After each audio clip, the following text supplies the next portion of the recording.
Hello, everyone. Thank you for watching Couch Coaches, the summer edition. I'm your host, Billy Trice, and today's topic is going to be on, the big controversy that's happening in College Park, Maryland, with the Maryland University Terrapins. Their football team is going through a tough time right now. Their head coach, DJ Durkin, is on administrative leave. Their strength and conditioning coach is on administrative leave, and all this is surrounded by, the earlier death this season of one of their offensive linemen, Jordan McNair. He died in June after a workout because of quote unquote heat exhaustion, and the family and the university thinks that they didn't handle the situation correctly.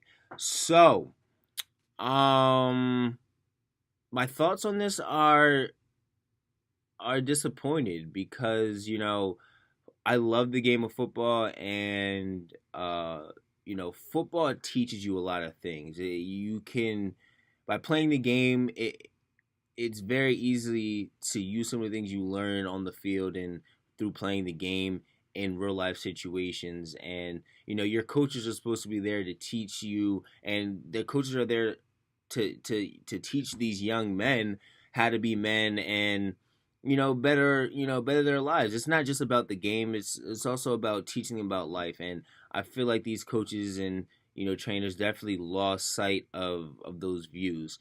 Some of the things that you see in the ESPN report, guys were getting food hit out of their hands. Guys were getting called, getting cursed at and stuff like that. That's not okay. Let me rephrase that. The way in which they were being cursed at was unacceptable. I've been on teams where coaches curse all the time, and they curse at you, and it's just they're expressing themselves and how upset they may be or how excited. Like, it's just natural. But there's a way about going it. There's a fine line between being constructive and being just criticizing a guy and trying to get him better. And then there's that other side of being disrespectful and not trying to demoralize the player.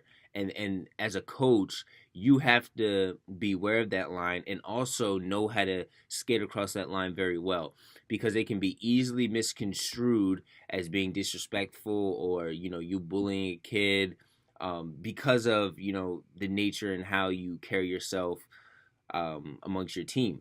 So because of these things, a lot of kids, there's a lot of kids that I've been around where you misconstrue what a coach says and you think he's just coming down on you, but then when you really think about it, you always know he has your best interests in heart. These coaches didn't do that. They never made sure that players felt that they actually cared about them. There's a list of players that transferred. They had like 200 something kids transfer out of their program in the last 2 years. That's not a great sign. That's not a good stat to have on your resume. And for you to low key be responsible for a kid's death, that's just not okay. I saw an interview on ESPN. They interviewed the parents of Mr. McNair, and his father talked about how Durkin came into their home, and he said that he was going to take care of his son, and nothing was going to happen to his son. And then for you to really put your trust into this man and really believe that your son was going to be at his university and be safe, and then come to find out he's one of the reasons why your son is not here anymore. It's a shame, and it's just not right.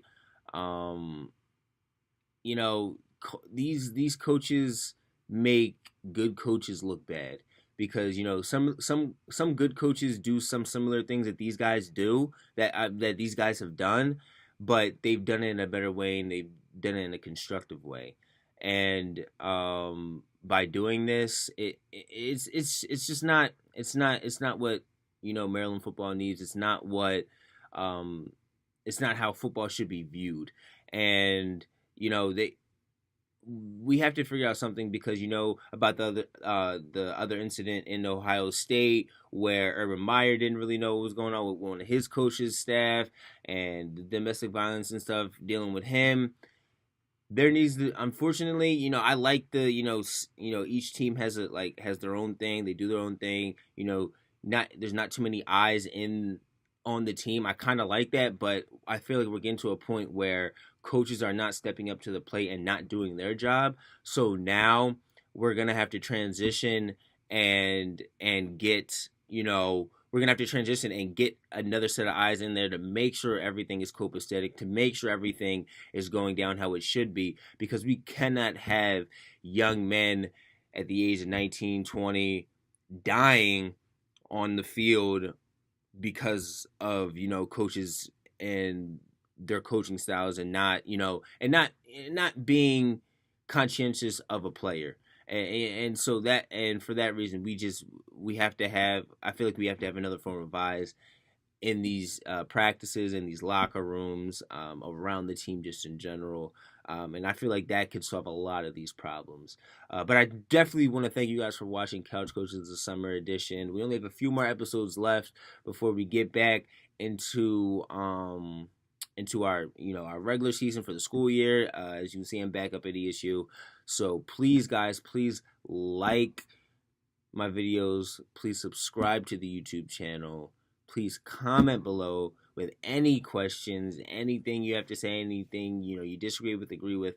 Just let me know, guys. I really do appreciate all the feedback that I do receive, and I want to thank you guys for watching. Thanks.